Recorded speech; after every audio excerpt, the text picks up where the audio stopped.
After the holidays, there's so much to clean up and get ready for the coming year. This leaves me exhausted and a lot of things falling off my to-do list. It's time to lock in, and Omaha Steaks delivers everything you crave to reset after the holidays. An order from them means having high-quality Omaha steaks on hand at all times. I'm a big meat lover myself, and I always go with medium rare. But there's also plenty of poultry and other options available. Omaha Steaks offers unrivaled quality and variety, and every bite is backed by their 100% guarantee. A family-owned company with over 100 years of expertise in the meat industry. Let Omaha Steaks deliver high-quality proteins right to your door. Visit omahasteaks.com for 50% off site-wide during their end-of-season sale. And for an extra $35 off, use promo code YUM at checkout. That's OMAHA steaks.com, promo code YUM. Terms apply. See site for details. Go to www.omahasteaks.com to get 50% off site-wide during their end-of-season sale and use promo code YUM at checkout for an extra $35 off. Minimum purchase may apply. Thanks to Omaha Steaks for sponsoring us. If you're a podcast host, listen up, this one's for you. My name is Allie Jackson. I'm the host of Finding Mr. Height, a dating and relationship podcast that I've been doing for 4 years now, sharing my positive and practical approach to dating that's built on my own life experience. And I wanted to share another experience that I've had, my secret behind monetizing my show. It's called Red Circle, and I was just telling my colleague about how much I love their platform. With Red Circle, not only am I getting a seamless hosting experience, but I also love the support I receive in ad sales. It's not just typical ad sales either. It's targeted opportunities based on my show and my life. And the platform is super simple. You just set your preferences and Red Circle matches you with sponsors that align with your show. You can vet every opportunity and their platform gives you great analytics. More recently too, my Red Circle team has brought me opportunities outside of my podcast on social media to really augment the podcast partnerships, bring them full circle. I just can't recommend them enough. If you want to give it a try, go to redcircle.com to get your free trial. That's redcircle.com for a free trial. The first thing to remember is that ego is the most negative phenomenon in existence. It is like darkness. Darkness has no positive existence. It is simply absence of light. Light has a positive existence. That's why you cannot do anything directly with darkness. If your room is full of darkness, you cannot put the darkness out of the room. You cannot throw it out. You cannot destroy it by any means directly. If you try to fight with it, you will be defeated. Darkness cannot be defeated by fighting. You may be a great wrestler, but you will be surprised to know that you cannot defeat darkness. It is impossible for the simple reason that darkness does not exist. If you want to do anything with darkness, you will have to go via light. If you don't want darkness, bring light in. If you want darkness, then put the light off. But do something with light. Nothing can be done with darkness directly. The negative does not exist, so is the ego. People go on carrying things that they hate. They live in their hatred. They go on fingering their wounds so they don't heal. They don't allow them to heal. Their whole life depends on their past. Unless you start living in the present, you will not be able to forget and forgive the past. I don't suggest that you should forget and forgive all that has happened in the past. That is not my approach. I say, live in the present. That is the positive way to approach existence, live in the present. That is another way of saying, be more meditative, more aware, more alert. Because when you are alert, aware, you are in the present. Awareness cannot be in the past and cannot be in the future. Awareness knows only the present. Awareness knows no past, no future. It has only one tense, the present. Be aware, and as you start enjoying the present more and more, as you feel the bliss of being in the present, you will stop doing the stupid thing that everybody goes on doing. You will stop going into the past. You will not have to forget and forgive. It will simply disappear of its own accord. You will be surprised. Where has it gone? And once the past is there no more, future also disappears, because future is only a projection of the past.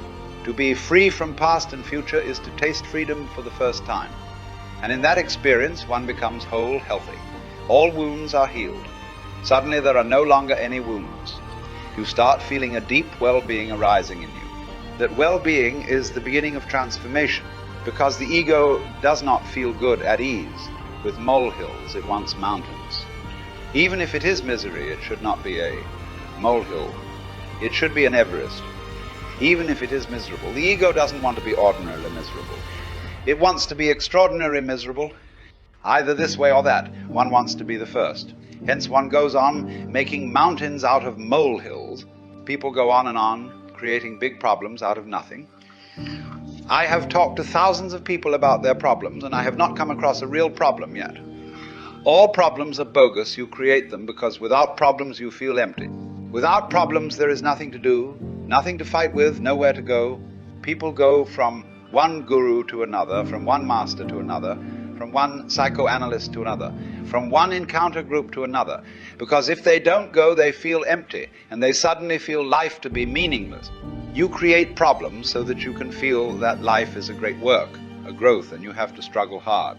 The ego can exist only when it struggles, remember, when it fights. The greater the problem, the greater the challenge, the more your ego arises, soars high. You create problems don't exist. And now if you allow me, there are not even molehills. That too is your trick. You say, okay, there may not be mountains, but there are molehills. No, not even molehills are there. Those are your creations. First you create molehills out of nothing, then you create mountains out of molehills. And the priests and the psychoanalysts and the gurus are happy because their whole trade exists because of you. If you don't create molehills out of nothing, and then if you don't make your molehills into mountains, what will be the point of gurus helping you? First you have to be in a condition to be helped. Please look at what you are doing, what nonsense you are doing. First you create a problem, then you go in search of a solution. Just watch while you are creating the problem. Just exactly in the beginning, when you are creating the problem, is the solution. Don't create it. But that won't appeal to you, because then you are suddenly thrown flat upon yourself. Nothing to do, no enlightenment, no satori, no samadhi, and you are deeply restless, empty, trying to stuff yourself with anything whatsoever. You don't have any problems, only this much has to be understood. This very moment you can drop all problems because they are your creations. So have another look at your problems. The deeper you look, the smaller they will appear. Go on looking at them, and by they will start disappearing. Go on gazing, and suddenly you will find there is emptiness. A beautiful emptiness surrounds you. Nothing to do, nothing to be, because you are already that. Enlightenment is not something to be achieved. It is just to be lived. When I say I achieved enlightenment, I simply mean that I decided to live it. Enough is enough. And since then I've lived it. It is a decision that now you are not interested in creating problems, that's all. It is a decision that now you are finished with all this nonsense of creating problems and finding solutions. All this nonsense is a game you are playing with yourself. You yourself are hiding and you yourself are seeking. You are both parties. And you know it. That's why when I say it, you smile, you laugh. I am not talking about anything ridiculous, you understand it. You are laughing at yourself. Just watch yourself laughing. Just look at your own smile. You understand it. It has to be so because it is your own game. You are hiding and waiting for yourself to be able to seek and find yourself. You can find yourself right now because it is you that is hiding. That's why Zen masters go on hitting people. Whenever somebody comes and says, I would like to be a Buddha, the master gets very angry. The person is asking nonsense. He is a Buddha. If Buddha comes to me and asks how to be a Buddha, what am I supposed to do? I will hit his head. Whom do you think you are fooling? You are a Buddha. Don't make unnecessary trouble for yourself. And understanding will dawn on you if you watch how you make a problem bigger and bigger and bigger, how you spin it, and how you help the wheel to move faster and faster and faster. Then suddenly you are at the top of your misery and you are in need of the whole world's sympathy. You are a great problem creator. Just understand this and suddenly problems disappear. You are perfectly in shape. You are born perfect. That is the whole message. You are born perfect. Perfection is your innermost nature. You have just to live it. Decide and live it. If you are not yet fed up with the game, you can continue, but don't ask why, you know. The why is simple. The ego cannot exist in emptiness. It needs something to fight with. Even a ghost of your imagination will do, but you need to fight with someone. The ego exists only in conflict. The ego is not an entity. It is a tension. Whenever there is a conflict, the tension arises and the ego exists. When there is no conflict, the tension disappears and the ego disappears. Ego is not a thing, it's just the tension. And of course, nobody wants small tensions. Everybody wants big tensions. If your own problems are not enough, you start thinking about humanity and the world and the future, socialism, communism, and all that rubbish. You start thinking about it as if the whole world depends on your advice. Then you think, what is going to happen in Israel? What is going to happen in Africa? And you go on advising and you create problems. People become very excited. They cannot sleep because there is some war going on. They become very excited. Their own life is so ordinary that they will have to get extraordinariness from some other source. The nation is in difficulty, so they become identified with the nation. The culture is in difficulty, the society is in difficulty. Now there are big problems and you become identified. You are a Hindu and the Hindu culture is in difficulty. You are a Christian and the church is in difficulty. The whole world is at stake. Now you become big through your problem. The ego needs some problems. If you understand this, in the very understanding the mountains become molehills again, and then the molehills also disappear. Suddenly there is emptiness, pure emptiness all around. This is what enlightenment is all about, a deep understanding that there is no problem. Then with no problem to solve, what will you do? Immediately you start living. You will eat, you will sleep, you will love, you will have a chit-chat, you will sing, you will dance. What else is there to do? You have become a god, you have started living. If there is any God, one thing is certain. He will not have any problems. That much is certain. Then what is he doing with all his time? No problems, no psychiatrist to consult, no gurus to go and surrender to. What is God doing? What will he do? He must be going crazy, spinning. No, he is living. His life is totally full with life. He is eating, sleeping, dancing, having a love affair, but without any problems. Start living this very moment, and you will see that the more you live, the fewer problems there are. Because now that your emptiness is flowering and living, there is no need.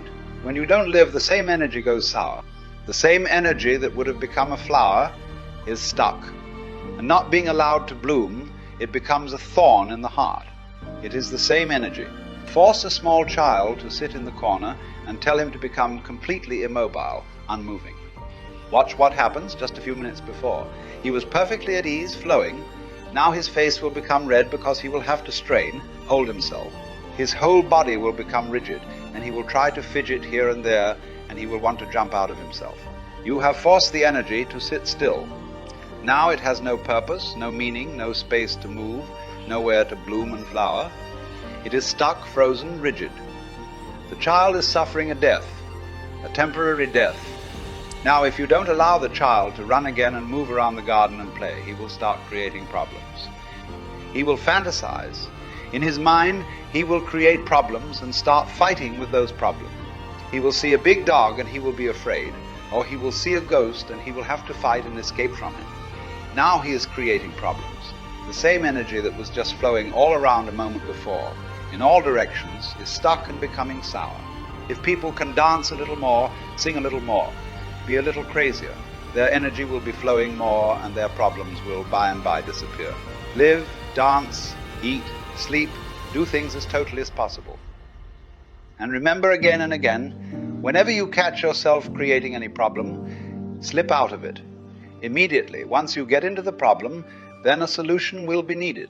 And even if you find a solution, out of that solution, 1,001 problems will arise again. Once you miss the first step, you are in the trap. Whenever you see that now you are slipping into a problem, catch hold of yourself. Run, jump, dance, but don't get into the problem. Do something immediately so that the energy that was creating the problems becomes fluid, unfrozen, melts, goes back to the cosmos.